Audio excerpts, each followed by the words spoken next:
Hi mga ka-planters! Kamusta po kayo? This is me again, your Mommy Lovely.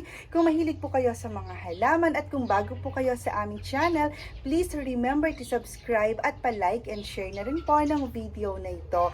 So una-una po sa lahat, na-miss ko kayo. It's been a while since na nakapag-upload po tayo ng vlog talaga. Kasi usually mga short videos or shorts lang po yung na-upload namin sa channel. So ayun, na-miss ko kayong lahat. Pasensyahan niyo na po ako, medyo pawisan ako ngayong umaga kasi ay, maaga tayong nagising, nag-prepare ng breakfast, naghatid sa mga bata. So, ayun po. So, for today's video, ay isa-share ko po sa inyo ang amin pong Thai Cons or Thai Constellation. So, para po sa mga dati na po naming subscribers o mga ka-planters, alam po ninyo na isa po talaga sa mga dream plants namin ni Daddy David, especially ni Daddy David, ay ang Thai Cons. But, during the plant pandemic season, sobrang mahal niya kasi talaga.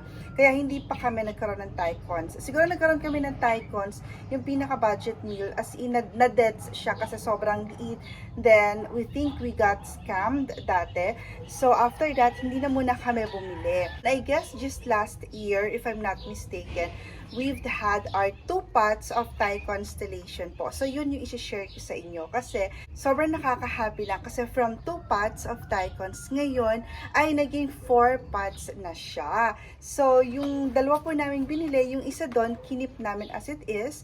Kasi gusto namin makita yung full potential nung Thai Cons na iyon. Kung hanggang saan ba yung ilalaki ng dahon niya. Katulad din ba siya ng mga usual na Monstera deliciosa na lumalaki ng ganito kalalaki yung mga dahon, diba? Or mas malaki pa. Mamaintain niya ba yung variegation niya ng napakaganda habang lumalaki yung dahon niya or habang nagmamature siya.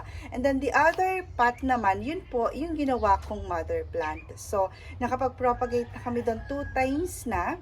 Yung first propagation namin ay si Daddy David yung nag-cut, ako yung nagtanim, and then yung second propagation namin, sumugal ako. Hindi ko muna sinabi kay Daddy David na kinat ko ulit yung mother plant namin. Sinabi ko lang siya nung na-establish ko na yung aming second propagation. So, tara ipapakita ko na po sila sa inyo ngayon.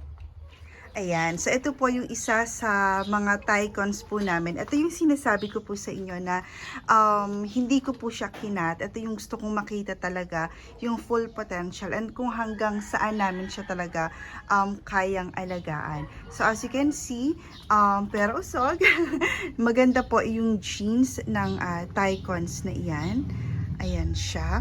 So, though it takes time bago po talaga siya madagdagan ng dahon, but it's okay kasi ayan, kahit pa paano po nung ilang buwan na hindi namin talaga naalagaan yung mga halaman, ay hindi naman to masyado nagtampo sa amin. And then, ito naman po yung aming mother plant. Ayan. So, ito yung mother plant namin ng Thai Cons. As you can see, yung mga old leaves niya po ay, ito na peste talaga to. As in, nakain po yan ng suso and I think ng tipaklong din.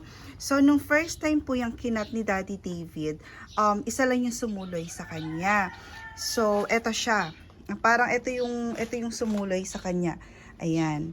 So, maganda yung kanya actually naging ang mga dahon after siyang i-propagate ni Daddy David. Tapos nung nakita ko na, ay, nagka-aerial roots na to. Yung ito na parang gumanda na siya ulit, okay na siya. Doon ako nakipagsapalaran. Kinat ko siya ulit. Tapos, ito na po yung pinaka-top cut niya. Ayan. So, ito yung top cut niya. Kinuha ko talaga itong part na ito. And after ko lang siya na-establish, tsaka ko lang siya sinabi kay Daddy David. Then, yung first ever propagation po namin ay ito naman. Ayan. So, ito medyo pumangit din yung dahon niya. Napesta rin yan. Ayan. Ayan siya. Pero, may maganda rin naman siyang leaves. Hindi rin naman siya nagpatalo. Ito yung pinaka-first propagation namin ni Daddy.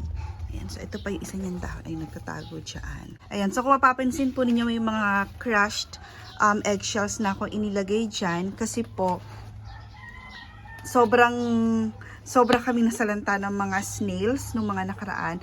Ang dami ho talaga namin mga plants talaga na nasira ang mga dahon and sobrang pumangit sila dahil sa mga suso. Kaya I remembered before nung nagsisimula pa lang kami sa paghahalaman.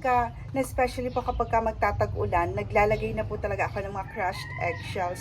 So recently nga po hindi namin yun naasikaso because of some incidents po sa family namin. But ngayon na medyo nakaka-move on na po tayo, yun, nakakapaglagay-lagay na ulit tayo. Tsaka nag-back to school yung mga bata, so almost everyday may itlog tayo. Kaya meron akong mga eggshells na nailalagay din sa kanila. So yung inuna ko po lagyan ng mga eggshells, ayan, yung mga monstera po natin, inuna ko sila kasi ay talagang trip na trip sila ng mga snails. Yung anthurium foliage natin, sobra din siyang napeste along with other plants.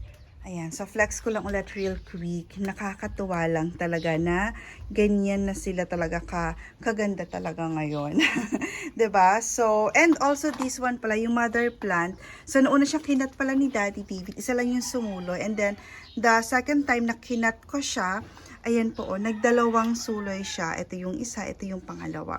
Tapos, ayan, nag-unfurl na yung kanyang newest leaf. 'Di ba? So, kahit wala pa siyang mga penetration, kita na agad na maganda talaga yung genes. So, isa po talaga sa pinagbabasihan kung maganda ba yung variegations ng halaman natin ay yung katawan. So, as you can see, maganda naman yung kanyang bagong katawan. Kaya, maganda rin yung variegation na lumabas po sa kanya. And for some of you po na nag-message sa akin and nagtatanong kung paano daw po namin inaalagaan yung tycons po namin. Actually, hindi po talaga sila alagain. I mean, nung bago pa lang kami nagsisimula mag-alaga ng halaman ni Daddy David, I personally thought na mahirap talaga siyang alagaan kasi nga una-una mahal siya, baka kakumaselan, so medyo takot ako sa kanya. But through the years, napansin ko po based on my own experience po sa pag-aalaga sa kanila, hindi sila high maintenance, as in.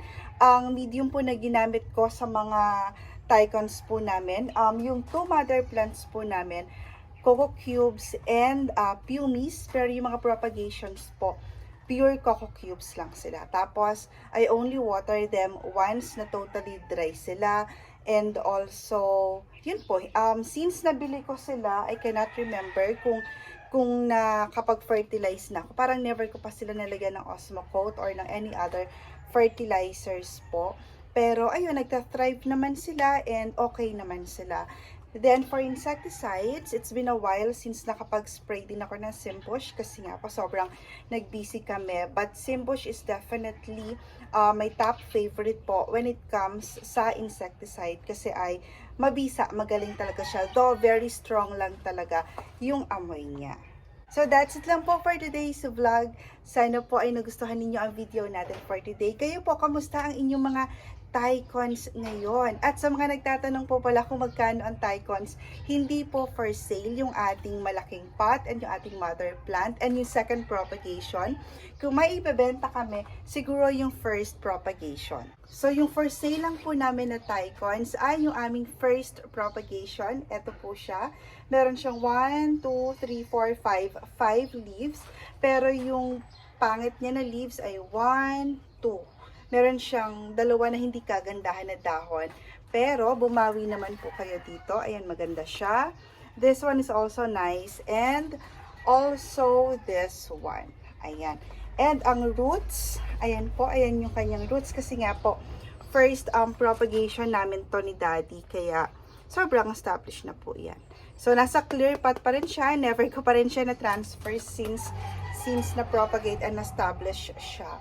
Ayan. So, kung magkano po ito sa mga interesado, pwede po kayong mag-message sa amin pong Facebook page ay for Emmanuel. And yung plan po na ito is for pick up lang. So, if ever po na gusto nyo ipa-deliver tong halaman na to along with other plants po na for sale namin, pwede naman po via TokTok. Medyo mahal na lang talaga yung delivery charge nila kasi po ay nagmahal na ang diesel at ang gasolina. So that's it lang po for today. See you again on our next vlog. Thank you!